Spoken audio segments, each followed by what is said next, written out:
Ya Rasulullah salamun alaik.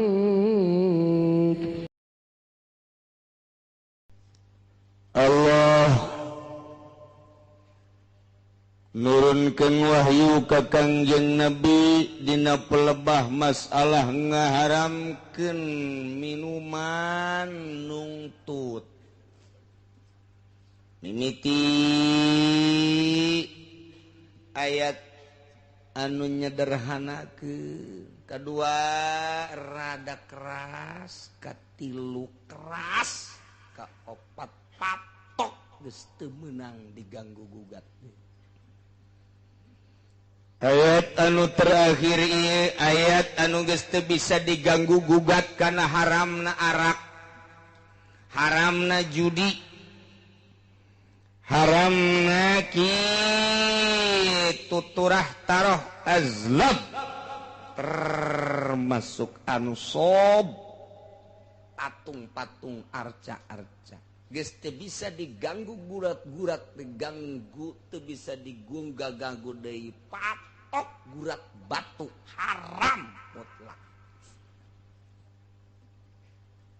Nu mantak Gusti Allah ngajelaskeun make bahasa anu indah, cek ahli bilagah geus kateropong ku gaya bahasa-bahasana ge. Artina make kalimat-kalimat anu sangat mengarah kana haram secara mutlak tentang minuman jeung judi.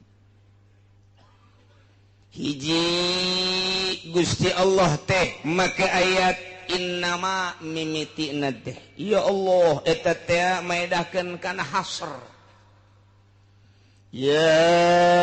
ayyuhalladzina amanu innamal khamru wal maisir tamaka innama wa adawatul qasri illa innama atfun wa taqdimun kama taqaddama. Ulah sambarangan mun make innama.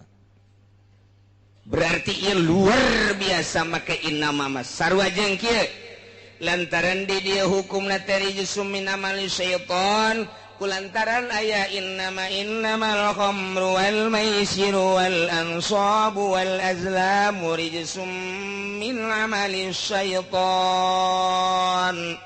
Terowong kuari ku ilmu ma'ani, cek ilmu ma'ani malantaran aya adat koser bentukna inama, lamun ku urang dilempengkeun masar wajeng la rijsa wala syai'a min amali syaitan ila hadhil arba'ah. Eueuh anu ijid, eueuh anu najis, eueuh anu panggoreng-gorengna, eueuh hiji perkara anu jahat tina pagawean setan kecuali nu opat ieu. Patok geus tama bahasa teh. Eueuh nu pang najis-najisna, pang ijid-ijidna, pang goreng-gorengna, pang jahat-jahatna, pang bolon-bolonna, pang goblok-goblokna. Pang naon deui? Kecuali nu opat ieu. Eta bahasa indah mah teh kos kitu. Dilempengkeun make fan ma'ani la rijsa wala syai'a min amali syaitan ila hadhil arba'ah. Entak mun teu ngaji ma'ani mal beres. Mal beres. Ieu nu opat. Hiji khamr, dua judi maisir, tilu ansab, opat azlam. Sedengkeun nu opat-opatanana eta di cadasna aya. Di sepatan aya, di Cikupa loba, pasar Kemis menteu. Komo Cilongok mah waduh, eueuh bae. Ngan di mana-mana orang Cilongok. Masyaallah. Opat ieu. Mabok baheula mah di kota ku ari handapeun tangkal awi, masyaallah. Jorhe jasa. Orang kota mah batuk nage homer nu seungit teh urang dieu masyaallah begitu batuk teh ka ambeuna buh masyaallah bala-bala jore paneta mabok bala tuh kitunya judi baheula mah hanya jelema-jelema bararia sabae nu baraga duit Cina encek kuari mah kuari di lembur judi naon bae pake judi batung arca jeung sajabana kitu keneh azlam. Wah masyaallah mantap kurang minta ka Gusti Allah mudah-mudahan urang kabehan dibere bersih tina panyakit nu opat ieu dibere embung ngalakonan nu opat ieu samping urang oge anak urang mudah-mudahan dibere salamet tina panyakit nu opat ieu incu urang turunan urang mudah-mudahan muntayang ka Gusti bere salamet ku Gusti Allah tina panyakit nu opat ieu tatangga-tatangga urang nu geus makeun bae mudah-mudahan ku ari mah dibere salamet dibere cager tina panyakit nu opat ieu lantaran ieu mah mengarah kana neraka naudzubillah min hiji. Nomor kedua arak ieu ku Gusti Allah bisa kompet daunkeun jeung ansop. Arak eta disangkopet daunkeun dihijikeun ayatna jeung nyembah ka patung jeung nyembah ka berhala. Sedengkeun kapan eta mah musyrik ta manu kos kitu mah ieu nginum arak disayatkeun jeung eta berarti ku benci-bencina jeung ku jahat-jahatna ku goreng-gorengna dihijikeun jeung perkara nu goreng jasa. Sekaligus Gusti Allah innamal khamru wal maisiru wal ansabu wal azlamu rijsum min amali syaitan. Coba minum arak jeung judi dihijikeun jeung naon dihijikeun jeung nyembah ka patung jeung nyembah ka berhala. masyaallah cek Kangjeng Nabi nu mantap cek Kangjeng Nabi syaribul khamri ka abidil wasan jelema nu nginum arak sarua jeung jelema nu nyembah ka patung. masyaallah eta teh kunaon eta ku gede-gedena dosa nginum arak dihijikeun beda ayatna ge disakompet daunkeun ku Gusti Allah innamal khamru wal maisir wal ansab wal azam raisun. mantap cek Kangjeng Nabi syaribul khamri ka abidil wasan jelema nu nginum arak sarua jeung nyembah ka patung. Di lembur urang nu nginum bir loba jasa nginum benzen loba jasa vodka macem-macem.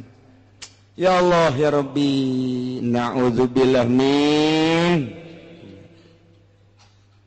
Nomor katiluna Gusti Allah teh atuh ngitah ngajauhan ku bahasa fajtanibu innamal khamru wal maisiru wal ansabu wal azlamu rijsum min amali syaitani fajtanibu. Eta bahasa pajtanibuh teh lamun urang ngaji usul fikih mah eta teh nu kos kitu ngaranna amr sedengkeun al amru ma idza utliqa in sarafatan sariful wujub. Berarti di dieu teh aya amr nu maedakeun kana wujub amrun bil ijtinab. Berarti di dieu teh zahirna amr teh kapan liurut atuh siahay dengekeun ku sia. Urang Cikupa, urang Pasar Kemis, urang Bojong, urang Belaraja, urang Tangerang, sakumna bae. Allah teh geus hukuman kana khamar jeung judi jeung ansab jeung azlam eta teh termasuk raisum min amali syaitan. Atuh pantadibu atuh Gusti jauhan atuh goblok. Sarua jeung kitu. Awas ya mun teu make goblok. Eta eta pantadibu amr wajib sia ngajauhan. Namun dibongkar satu kalimat encan ieu teh cara Imam Syafi'i dek ngabongkar hukum teh kitu heula preteli disebutna mufradat geus puguh make ilmu sorof geus puguh make ilmu nahwu kuari ku urang di mufradat make ilmu ma'ani ilmu bayan mufradat teh pretel ke mantekan ke timbul be hukum haram pan eueuh di dina Al-Qur'an mah wa yahrumul khamru jawab wa yahrumul maisir ima bahasana innamal khamru wal maisiru wal ansabu wal azlamu rijsum min amalis syaitan. Bahasana indah luar biasa. Pajtanibu jauhan atuh kumaneh kadina ditambahan la'allakum tuflihun.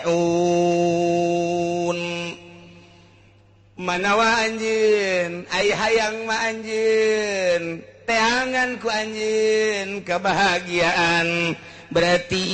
ngajauhan tina arak jeung judi bakal nimbulkeun falah.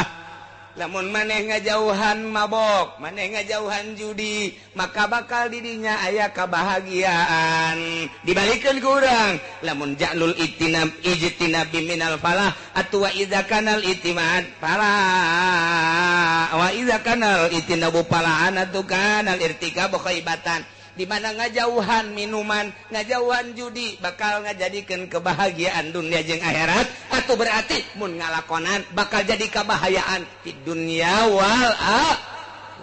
gara-gara mabok pisah jeung indungna,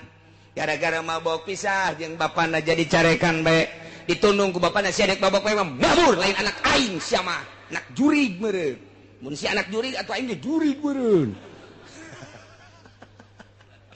Ibut indung jeung bapak jeung pamajikan ku ari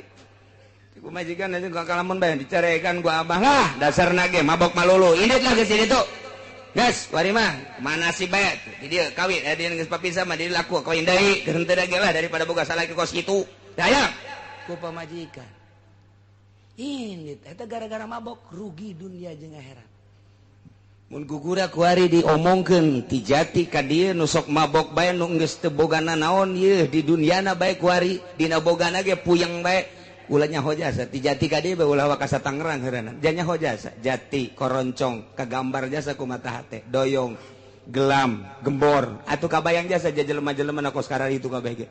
terus ka dieu ka Sukamantri komo Sukamantri mah jawarauh kabeh kagambar ku mata hate ke kebon kalapa kadinya nu sok mabok teh nyaho jasa ulah sangka aing teh nyaho anak Ki Haji tinggal anak Ki Haji geus terus kabelah dia ka Picung ke Pasar Kemis emang aing teh nyararaho jangkung gede jelema nyaho jasa aing ge mararabok nu kunyin aya di dinya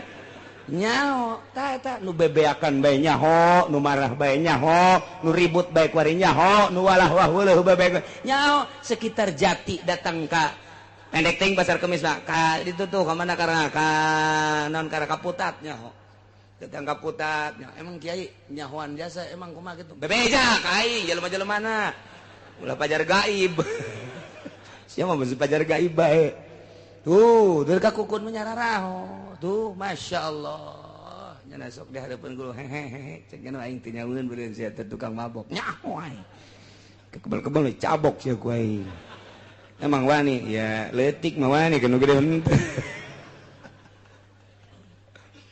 ngagantungkeun bahagia nyantelkeun bahagia Gusti Allah make bahasa la'allakum tuflihun bahagia maneh mun ngajauhan mabok jeung judi lamun ngajauhan mabok jeung judi bakal nimbulkeun kebahagiaan dunia jeung akhirat mun ngalakonan rugi dunia jeung akhirat eta kakarak duniana rugi komo di akhirat nama dibeulem dikerebakeun dikulub ke di neraka jahanam alhamdulillahirabbil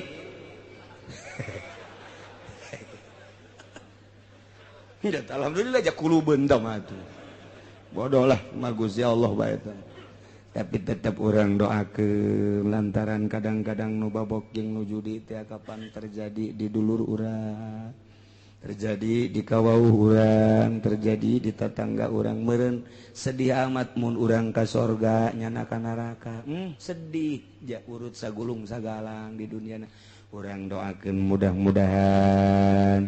anu mararabok boh anak boh incu boh dulur boh tetangga boh kawauh diberi taufik ku Gusti Allah Subhanahu wa taala sehingga manehanana diberi sinar ilahi nyaho kana bener tobat ninggalkeun kabairna amin ya rabbal tambahan deui ku Gusti Allah innama yuridu syaitan wa yuqi'a bainakumul adawata wal baghdha fil ghamri wal maisir dek kumaha bagusna atuh judi jeung mabok mah lantaran ku setan dijieunkeun hiji alat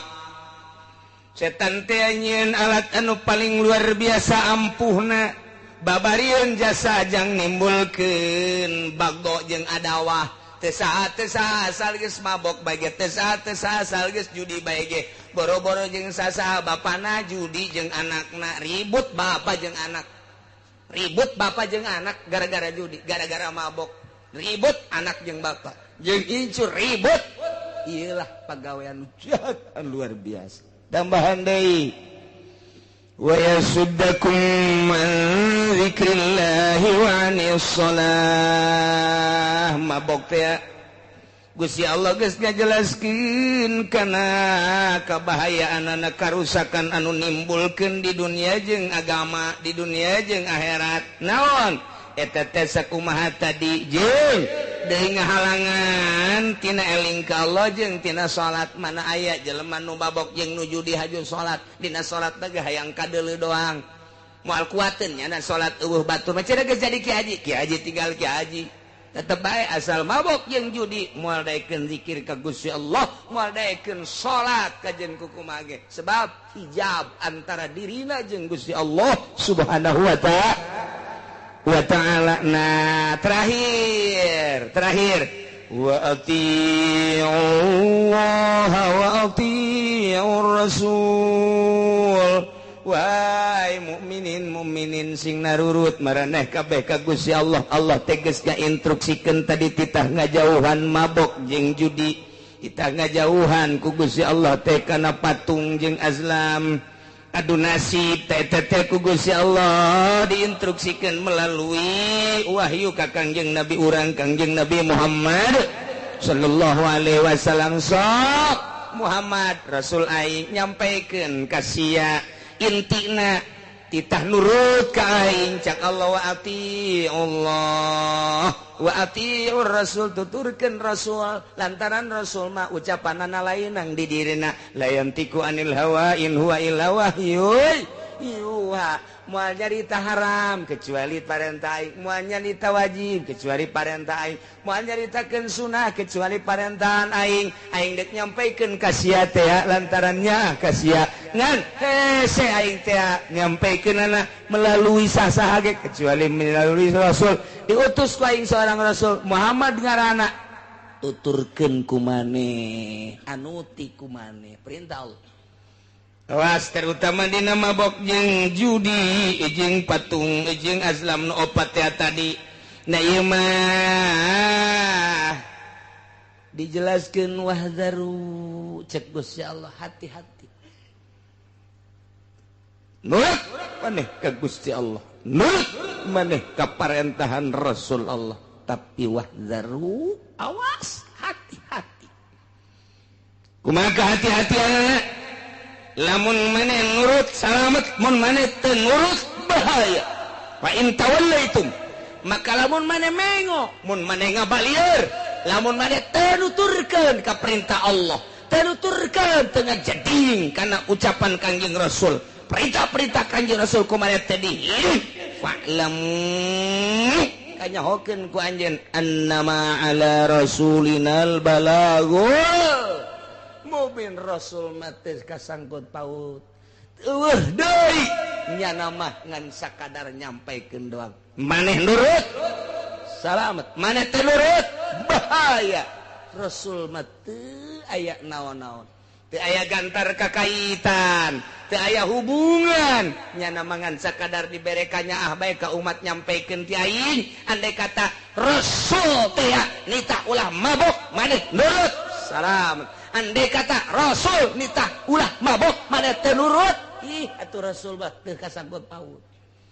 lantaran Rasul mangan sakadar annama ala rasulinal balagul mubin ngan sakadar nyampaikeun Rasulna parantos teu aya tilar di dunia mah disampaikeun ku para sahabat ayat ieu sahabat geus teu aya sampaikeun ku tabi'in geus teu aya disampaikeun ku asbat tabi'in tahun 2011 penyampai lidah Kangjeng Nabi di Jakarta loba keneh di Pandeglang loba keneh di Serang Pandeglang di Serang loba keneh saantero dunia nu nyambung lidah ayat ieu loba keneh ngan hanjakal teh kumaha hanjakalna ieu pemerintahna pemerintah teh dirina artina nu marentahna ieu adalah bener-bener henteu mengamati ayat ieu sehingga nyana teh ngajual ayat kumaha ngajual ayat teh ai dina zahirna mah ngalarang nyana titah mabok di panggung sapeuting bisa 2-3 panggung horeng jerona mah ojol ayat eta teh jang meuli meo moal teurak kajen ku kumaha ge aya jelema nu mabok didakwahan ku kiai model kos kitu tek ceuli datang ka teurak we moal teurak naon sababna lantaran ojol tamah ojol ayat nyana ngaluarkeun ayat susuganan mancing lain mancing supaya menang hidayah tapi nyana mah mancing supaya dapurna ngebul mal beres nu mantak lantaran ojol deulekeun geus maotna deulekeun cek Imam Ghazali deulekeun geus maotna we trek we kiai nu sok dakwah maot misalnya ieu maot aya eueuh nu zarah umat ka dinya ternyata eueuh apakah teu wauheun wauh apakah teu akrab kunaon embung jarah pan nya baheula dakwah abi dakwah lagi dibayar ieu gua ojol namanya nama dakwah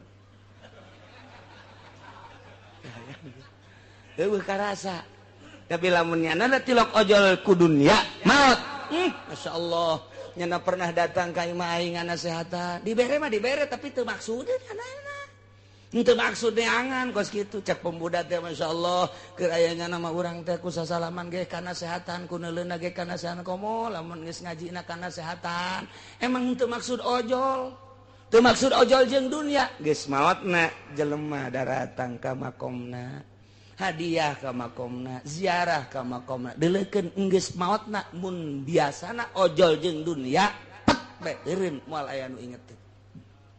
eta teh rahasia anu luar biasa terahasia anu luar biasa maksudna Imam Ghazali deuk garitakeun keikhlasan jelema deuleu geus maotna bae nu mantak urang zararah katua ka naon kitu ngaranna ka Maulana Hasanuddin ahli ikhlas urang ngajarahan ka Maulana Yusuf ahli ikhlas urang ngajarahan deui kitu ka mana kana jadi ka Kiai Asnawi ahli ikhlas asal ahli ikhlas jelema ku Allah digiring-giring ditaku saha eta zarah aya nu ngagiring-giring eueuh di lembur urang aya jawara paeh hayang urang jarah ka dinya atuh henteu pancena sok nganasehatan gatunya mah marah aya kiai maot teh henteu dijarahan ku muridna acan muridna ge santrina ge teu jarah-jarah acan sangheuk bawatna teu bisa dibobodo nurani mah kunaon eta baheulana jago mah ngajago ngajina hebat mah hebat ngajina cuman ojol jeung dunia lamun ditanya kunaon sih teu daek jarah henteu lah kunaon emang pan ngadidik sia atuh ngadidik ge bae lah aing sok dipentaan asal aya anu ngaji bae tah murid aing sing ade eta hancengan aing teh sing ade nu nanya masalah bae jadi murid ka mana teh sekali nanya sejutanya nyen pondok menta nyen majelis menta ojol teten kos kitu ngaran mal beres nyen kudu nyen majelis manyanana atuh aya masyarakat teh nyen majelis aya nyana meuli apansa eta goblok kiai di Singapura kos kitu eta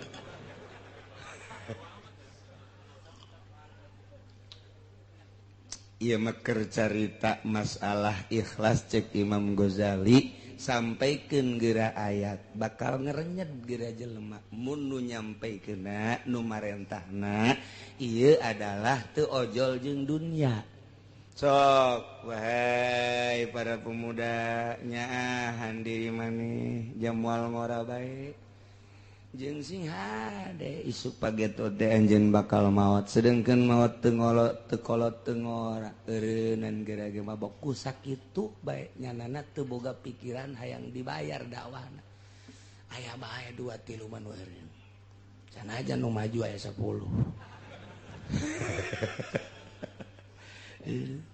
sanajan unggal penting dakwah menasional tapi di benak hatena nyana teh lain eta nu dimaksudna maksudna mah dek numpuk-numpuk harta ieu mah tinggal maksud lain dibere jeung teu dibere lain boga jeung teu boga tapi maksudna sing ada singkah arti meunang nyokot ti mana eta Imam Ghazali meunang nyokot tina innamal a'malu binniyat jelema mah kumaha niatna jelema ngariung teu niatna naon niatna teh deuk tahlilan nek syiar kemudian diberi berkatna satrek masalah teka bawa teka jingjing gunya ada satrek berkatna atuh loba jasa masalah tetep bae syiar mah kuari mah jelema dek ngariung tapi nu dimaksud berkatna berkat mending mun satrek pugu cau deh mending mun cau nu beureuh mah cau hansip rugi emang cau hansip aya kos gitu dah. Beda niat sih gak ada niat. Mantap yang niat eta sok di non karena sok dibahas-bahas baik ku kiai.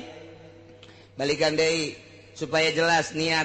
Urang tibeting dek niat hudang lah yang dek tahajud kasubuhan. Eta urang geus boga nilai tahajud.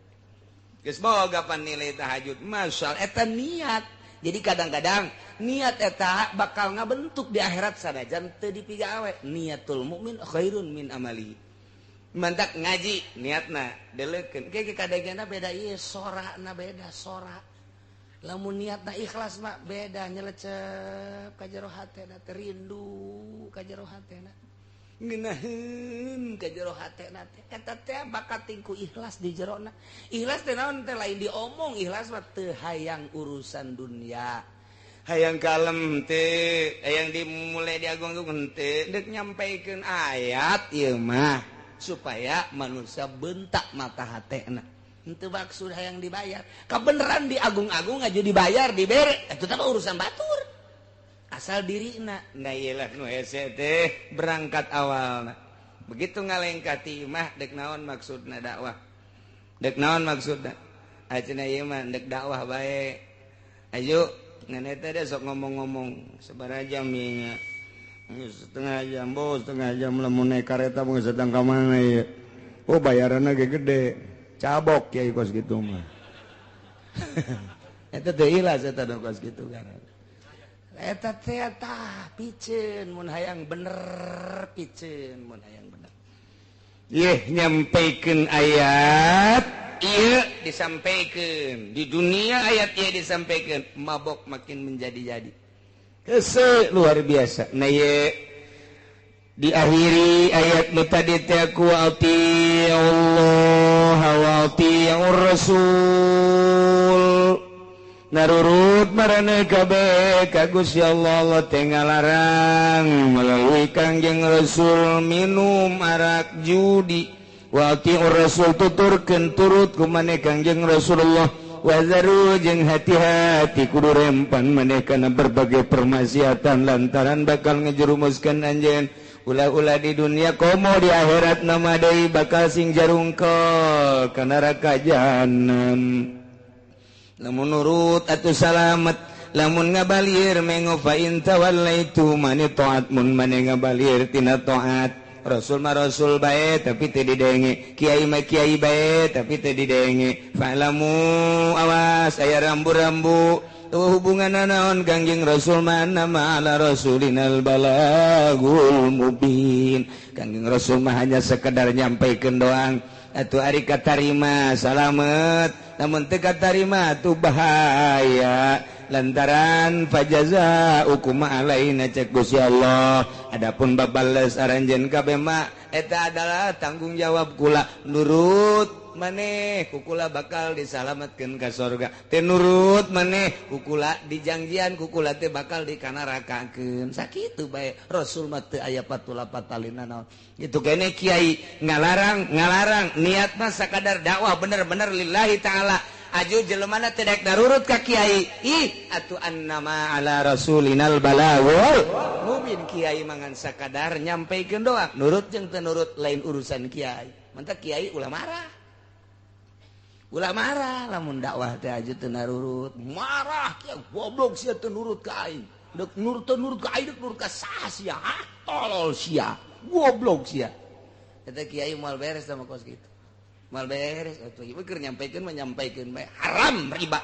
haram ngredit haram berarti ya isuk-isuk datang Assalamualaikum enon ya ampura kiai kunaon aduh doakeun kula bulan kemarin itu bisa bayar kreditan hareup mudah-mudahan boga cek hate ai kamari aing nyampaikeun haram ku ari minta doa ka aing aing teh sieun nu kabalingar sebenarnya Deres kene tama kos gitu deres kene deres anu kieu Waalaikumsalam cerik bae oh nyabikang di mana di mana oh udah deket cenah di dinya enak aduh cenah daripada ditarik deui ku dealer mau nginjem duit ja iya aduh boga salah kita henteu si budak mun teu onam artina itu Masya Allah gula ngaji mengaji baik ke kiai ngadenge baik jadi manginjam duit bae jangan bayar kreditan innalillahi wa inna ilaihi kudu kumaha tah atuh teh kumaha nyampaikeun anak nyampaikeun bae ngan can datang ka hatena can dibere hidayah ku Gusti Allah berarti mahal teh anu ngagulak-gilekeun mah anu ngaleungitkeun hijab mah lain kiai lain wali lain Kangjeng Rasul nu mere hidayah mah Gusti Allah Subhanahu wa taala. Masya Allah. Timbul pertanyaan-pertanyaan para sahabat. Urang mah alhamdulillah cek para sahabat teh kazamanan karena ayat innamal khamru wal maisir sehingga orang sadar nu tadina osok mabok eureun tadina sok judi eureun tadina nyembah ka patung areureun tadina dunus nasib ngundi nasib baju areureun ku ari mah kulantaran urang nyaho kana haramna ngan ieu we ayeuna mah fakaifa bi ikhwanina alladzina matu wa hum yasrabuna al khamra yaquluna malal maisir. Aya eta dulur urang tetangga urang nu kamari ieu mararabo kamari ieu jararu diaju ku ari parae eta kumaha kamari ieu meme diharamkeun nyana mabok aju pae nyana judi duitna pake dahar dirina pamajikan jeung anak pae eta kumaha nya ai urang mah kuari geus areureun ieu jageus jaho ieu kana haramna ai eta bapa urang emang urang uwa urang kawau urang anu baheulana mararabok paeh kumaha eta iman mah iman ka Gusti Allah tapi can turun ayat saklek haramna arak nyana kaburu paeh kumaha nya eta jol be ayat ieu laisa 'alal ladzina amanu wa 'amilus solihati junahun fima ta'imu إذا ما اتقوا وآمنوا وعملوا الصالحات ثم اتقوا وآسنوا والله يحب المحسنين. Cek Gusti Allah laisa 'alal ladzina amanu wallahu alam bimuradi teu aya tetep ka jelema nu ariman ngimankeun geus amilus solihati bahkan beramal soleh junahun dosa teu kadosaan fi mataimu dina sagala rupa hasil-hasil nu kumanehanana di dahar lamun dina arak mah kunyana diinum nginum arak wal maisir hasil daripada judina kunyana di dahar dirina jeung pemajikan keluarga eta mapan qoblat hari memeh diharamkeun artina jelema nu baraheula iman ka Gusti Allah jeung Rasulna bahkan nyana ngamal soleh ngan encan turun ayat kasaklekan haramna diharamkeun nginum arak jeung judi kemudian nyana kaburu maot cek Gusti Allah laisa junahun teu dosa alal ladzina amanu wa amilus solihat bagi jelema nu ariman terus amal soleh fima taimu dina naon nu kunyana nu diinum arak diinum hasil judi kunyana di dahar asal idza mattaqau wa amanu wa amilus solihat di mana aranjeuna takwa di mana aranjeuna iman di mana aranjeuna beramal soleh asal iman takwa beramal soleh masalah lantarannya nama maot memeh diharamkeun secara mutlak dikuatan deui ku Gusti Allah summa taqaw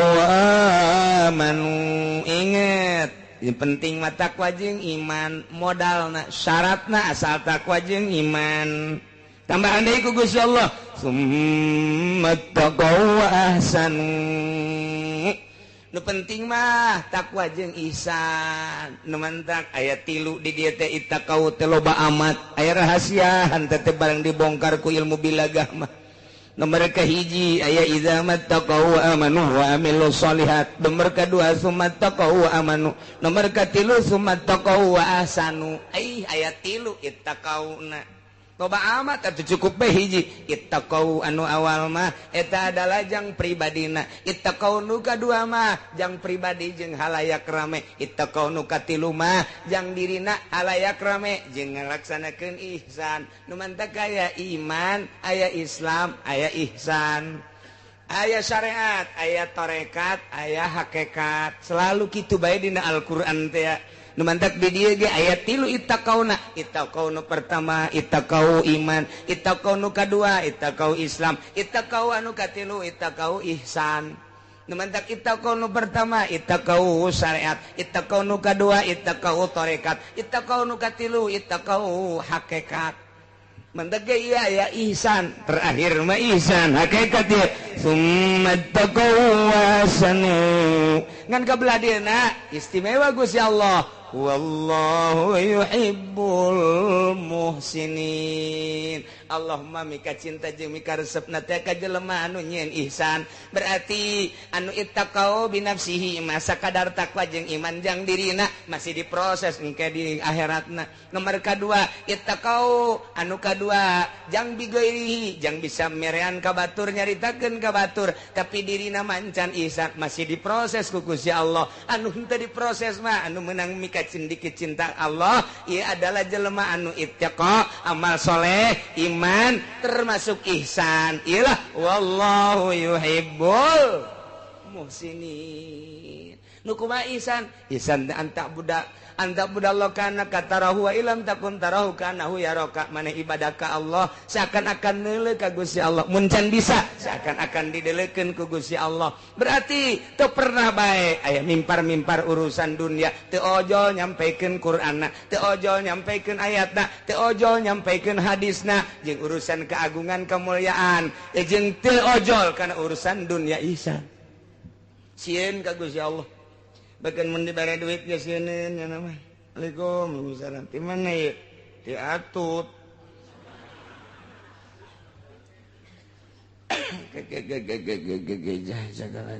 ai butuh ieu ka duit teh ieu teh pan keheulanya halal apa haram kitu ahli Allah kela dieu kala sabaraha duit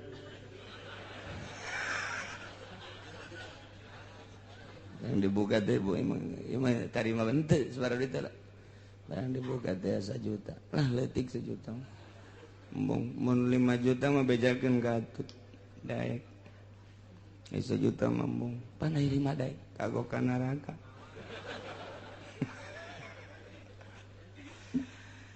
aduh nengan daftaran we cenah daftaran eta naon kadang-kadang KTP maksudna dek di umroh-umrohkeun ini umroh jadi ganjaran apa henteu?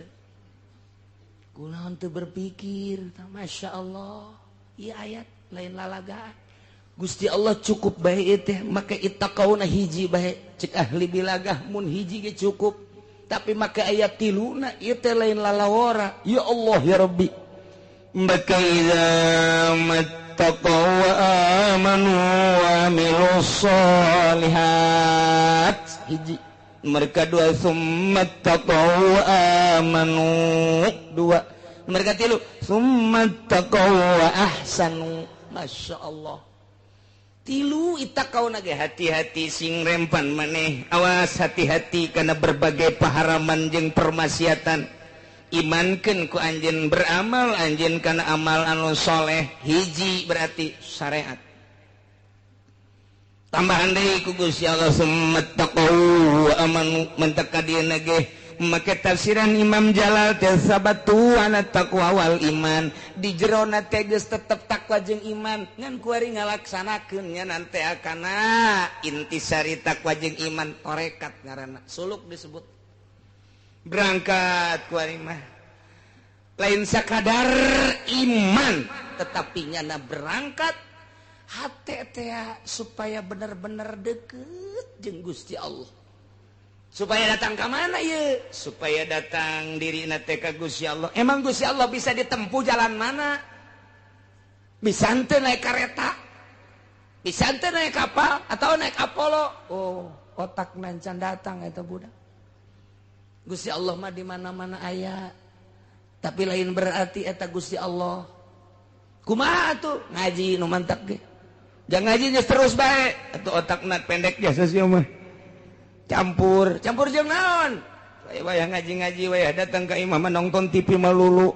HP bae meuli nu anyar deui budak 3G HP na geus mending mun ngarakeun aki-aki geus bau kuburan mamawa HP keneh bae ya Allah ya Rabbi tak aki-aki buang ka warah jas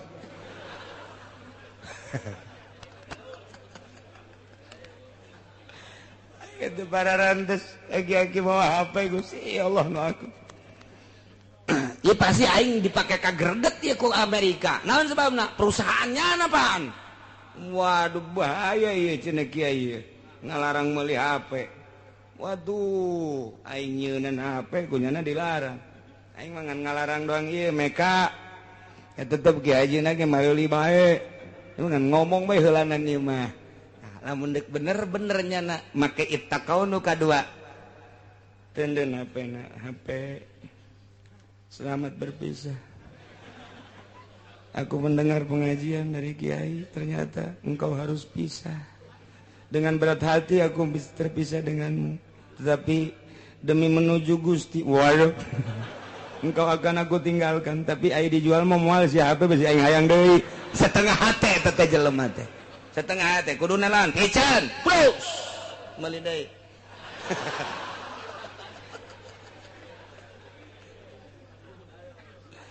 lain lalagaan ibadah teh nu mantak urang eueuh ngeunah kumaha ilmu fatul muin mah aya ilmu jamul jawame mah aya ilmu tafsir mah aya kok eueuh ngerenyet cenah ibadah eueuh ngeunah asal eueuh ngeunah bae ge kadeuleu jelema mah sinarna eueuh emang kumaha gitu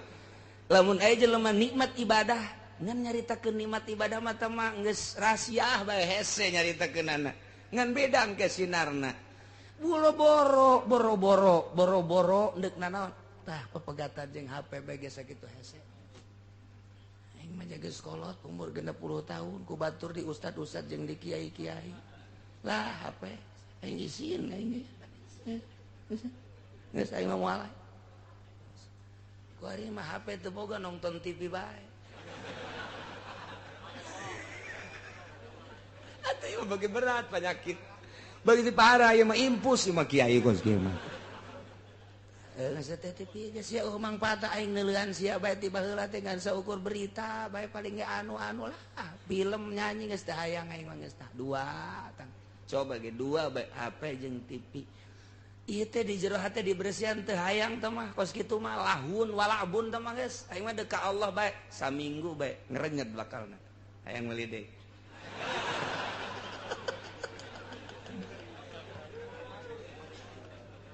aduh menang saminggu dari cokot deui HP tidak kuat aku berpisah denganmu jaringanku kurang sehingga undangan ngeriung kok enggak ada yang biasanya kayak ondo sama kos gitu itu bisa pepegatan dek menuju ke Allah kudu aya anu ditinggalkeun kadanan ninggalkeun dunia secara total keheureuyan nu kitu bae heulangan lah cenah disebut ortodok geun bae disebut ortodok ge tereh paeh ieu daripada disebut modern haju paeh modern kabawa ka ditu hanas ibadah teu ngeunah pikir tak ku otak ya Allah ya Rabbi ieu deuk naon ieu ieu mah keur carita summat taqaw wa amanu tingkatan kedua tingkatan kahiji mah eta tadi engke aya proses keneh bae Allah teh ieu tilu teh aya rahasiahan ngan saeutik bae dijelaskeun ku Imam Jalal teh coba deuleu tafsiran di kitab-kitab lain tentang ayat ieu Masya Allah teu sembarangan Allah nenden tilu takror teh tapi takrorna teh takror teh budak balik takau deui mun eueuh rahasiahan moal dipuat di dieu tah tingkatan kahiji mah nu tadi teh ya takwa iman tapi tetap nyana masih biasa kena baik cuman di mulut tidak sampai di hati waduh sedangkan kan dari mata turun ke hati sia ngarora keneh mah kitu ku hari mah teh geus beres tah eta mah geus tah wa summat taqau wa aman pelaksanaan ieu teh duh anu kamari teh maharim-maharim dilaksanakeun ku ari manggeus menuju ka Gusti Allah lah tah dibere duit ge ieu teh saha teh anu henteu henteu mah rada gede endek gede dek leutik henteu bae kula lumayan jeung nambahan meuli apa Avanza henteu aing kajen teu make Avanza naik angkot aing geus teu bae cek aing teu bawa ka ditu sugan hayang ditamban teh hayang kecuali atutna kawin jeung aing kadang sakit atuh misalna lain ti atut bae sarua ti wahidin ge ulah urang pilih sesuai jeung nurani abeh urang di dunia beres di akhirat henteu dicarekan ku Gusti Allah ieu mah jang santri bejang santri aya nu lain santri mah teu nyaho nu hukum aya jang kiai atuh mimba bi komo santri mampan nyaho ieu duit nu kos kitu teh beres peureum manta kunaon peureum sakedeung deui 2 bulan deui peureum iya peureum sabelah mata mangintip ngaranna aya nu kieu bae can aya ti ditu can aing kiai ku batur mah aing di ustad aya anu pae ngundang ka aing ngariung ka aing muludan geja aing kaundang tapi ieu aing can diambeun meureun nya jen can ti kulon can aya ti wetan can aya aing mah meureun kunya lain pajar jelema kadal meureun dek ngeunaheun kumaha ibadah ikir carita summat takau panyakit eta teh kos kitu teh geus HP panyakit TV panyakit jaringan-jaringan panyakit duit nu teu pararuguh panyakit lepaskeun geura eta sok kudang peuting usolli Allahu akbar maaf engke bakal kabayang guru ikhlas urang bakal Allah mere kos kitu heula tek bae kiai anu mah meureun ngeunaheun soal ayang ke di jero hate Allah tambah ikhlas eta teh dorongan moral anu ku Gusti Allah ditambahan ka hate urang naek urang tek komo wali meureun Allahu akbar lain ngahayal aya ngahayal mah bahaya tek bae ka ditu Kangjeng Nabi mah di Guha Hira sorangan meureun ku nikmat-nikmatna teh ibadah Allahu akbar geus ngeunaheun ibadah moal bisa lamun aya halang Allahu akbar kamari 500 lamun kapanggiri asana 1 juta ya ira ya undangan deui nya hayalanna kos kitu beda ieu mah kula mah alal haq bae beda ke pemikiran beda Allahu akbar HP nu eta kekerbek anu anyar sabaraha duitnya buatan Cina sih sabaranya cak batur bagus tapi teu rusak kajeun lah isuk bae gitu moal beres cak aing moal komo aya nu ngahabe Allahu akbar ting tong saha eta iya kana budu aya ting tong wa iya kana saya urang kitu salat tek ceuli datang ka ikhlas bae ge ieu keur carita urang lalagaan beda engke jeung beat mah dina tarekat lain deui doktrin ieu mah keur carita dilalagaankeun bae pikir ku urang moal bisa kajen ku kumaha ge mentak aya jelema norekat boga HP pabatola torikotuhu batal kajen teh zikir sabala ribu ti peuting boga HP batal cak aing batal deuleu persyaratanana cenah saya kitu wah di torekat hebat teh batal ieu mah teu saha-saha cenah nya mah udang-udangna ge gede geus muka hasapah oh bohong deuleu syarat daya 40 persyaratan masyaallah lain haram henteu HP mah TV teu haram zatiahna ja teu najis teu naon teh mah kos kitu mah tapi bagi nu norekat teu meunang badak amun aya kiai hebat sorbana ge ngangsar ka handap tapi make keneh HP geus ieu mah syariat keneh ieu mah bangsa nu pidatona hayang duit ieu mah nu kos kieu mah geus kabaca ieu mah kabaca keur carita nomor kedua summat taqwa aman lain lalagaan nomor katilu mah geus jadi summat taqwa ahsanu sieun ka paharaman cieun kapermaksiatan khususna nu opat tadi umumna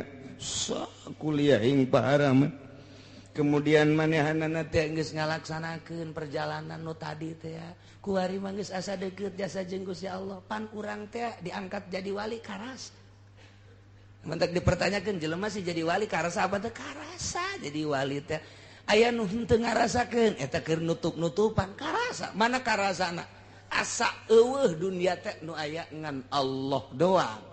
geus nyana teh engke asa kaduhung hirup nu kamari ieu duh aing eta Imam Ghazali caritakeun kos kitu Imam Ghazali geus diangkat jadi hujatul Islam tapi can jadi wali begitu trek jadi wali eta nu kamari magahan ngaji teh eta mah dosa aing magahan ngaji aing ngarang eta teh dosa aing dosanya na kos kitu teh eta ngarasa dosa sebab orang teu ngeunah tama ibadah kos ketika nah ini ieu we ibadah nu bener mah ieu cekena tuh ya Allah ku ngeunaheun ibadah teh geus teu boga pikiran naon ieu lah summat taqau wa sanu sedengkeun ka dieuna Gusti Allah wallahu yuhibbul muhsinin lain leutik-leutik ayat ieu teh mantap ge masyaallah hiji ku Gusti Allah dihampura dosa-dosa jelema anu baheula nginum arak hajung ngimankeun jeung amal soleh lantaran nyana nginumna teh meme diharamkeun secara mutlak kakarak aba-aba doang aju kaburu maot kitu keneh nyana barang dahar tina hasil judi eta ge sami bae dihampura lantaran can turun ayat secara mutlak berarti luar biasa Gusti Allah mah ari encan datang ayat mah tetep bae dihampura kos urang ibadah aju teu nyaho dihampura bae mantak ibadah mah makin bodoh makin gampang jih atau makin gampang urang dek ka Mekah kemudian aya nama toab sedangkeun lamun toab teh kapan kudu boga wudu ja toab ka salat sedangkeun kuari hese ngaraksana lantaran atupan jelema teh ribuan urang kakarak ge salengka geus aya jelema urang takroni nya hideung antal jeung urang mending mun putih mah nya hideung nya batal kan geregat eta urang kitu mah urang kalau urang India atau Pakistan tapi nu geulisna bagon nu teu geulisna mah makanya kertoab sih ditakkeun geulis andai kata aja sia mapan kitu bae pikiran teh batal kumaha atuh ji atuh taklid ke mazhab Hanafi mantak naon ja mazhab Hanafi mah teu batal mun antel kulit jeung awewe aju taklidna di mana ieu ti wuduna keneh apa ti toapna tergantung jelemana lamun santri ustad kiai taklidna ieu adalah ti wuduna lamun jelema teu mondok kuari ka Mekah titah taklid ti wuduna ge teu bisaeun bingung nya geus begitu wudu sampai engke bae tah dina toapna abdi taklid ka mazhab Hanafi nu cek mazhab Hanafi mah antel kulit awewe jeung lalaki teu batal geus bae wuduna sampai tapi nyana toapna toap make Hanafi jang nu bodoh mah atuh sanajan didedet ge emang bodoh entar cek Kangjeng Nabi al-amila madhabalah nu bodoh mah teu bogaeun madhab sebenarnya mah geus asal salat bae habek geus lah mentak beuki bodoh beuki babari kos solusia geus gitu kira carita ulah ngahesekeun ka nu bodoh mah iya tuh nu bodoh dihesekeun memaldekeun salat aya nini baheula ka abah cenah kula ieu kiai di ka Mekah ayo atuh jai mah ka Mekah jangan teu bisa babacaan teu kudu babacaan nu bisa bae naon nu bisa mah jakul ge balelol cenah teh zaman baheula ieu aja kula mah lah cenah maca kulu ge ulah maca kulu sa sholawat bae jeung ban sholawat ge teu kudu babacaan teu kudu babacaan babari meunang kiai teu kudu babacaan teu kudu eta cerita tangga mah babacaan wah temen bodoh nyana asa pinter banda aja nyana dakwah di ditu cok kidamiati ge itu menang babacaan ngunaheun jaka kidamiati mah aing ngaji manasik gitu mah hesek jasa jaka kidamiati mah teu kudu babacaan cek nyana ge ngunaheun hebat banda atuh tita babacaan kumaha boro-boro doa manasik kulhu ge balelol aduh ulah ka Mekah burung atuh jang sanyanaeun mah asal ka ditu bae muter milu muter saing milu saing geus kucing-kucingan los Entek abah babari bae. Masya Allah ngeunaheun sarua jeung Ki Bustomi. Mun nanya masalah teh babari bae teh Ki Bustomi ge. Assalamualaikum warahmatullahi wabarakatuh. Nah, ka Mekah cenah kula jadi bisa doana kulo bae kulo. Kulo cek Ki Bustomi teh. Tohap kulo aya saing kulo deui. Ya kuluna sabaraha? Sadekna sia. Ya sadekna sabaraha? Tumun 10 we 5 habak cek. Sarua ta abong saguru berenana di dia jeung Ki Bustomi teh saguru di Ki Prawira atuh kitu bae. Babari nu mentek ngeunaheun ka Ki Bustomi mah heuy cenah 5 bae kulhuna ge. Eta hartina lainna naon kiai teh ngangeunahkeun bae. Nu bodoh mah dipaksakeun ge hese bae. Tuh, aju ieu si ustad milu ka nu bodoh atuh ulah bego. Ustad Ustad tiwuduna kene taklidna tuh. Masya Allah, tuh geus beda-beda ke derajatna di masjid teh. Ieu mah bodoh, ieu mah santri, ieu mah geus ngaustad, ieu mah geus nyai, ieu mah geus wali atuh beda-beda. Ngerendengnya beda engke tahapanana. Nganu jelas mah asal menang pangampura Allah Subhanahu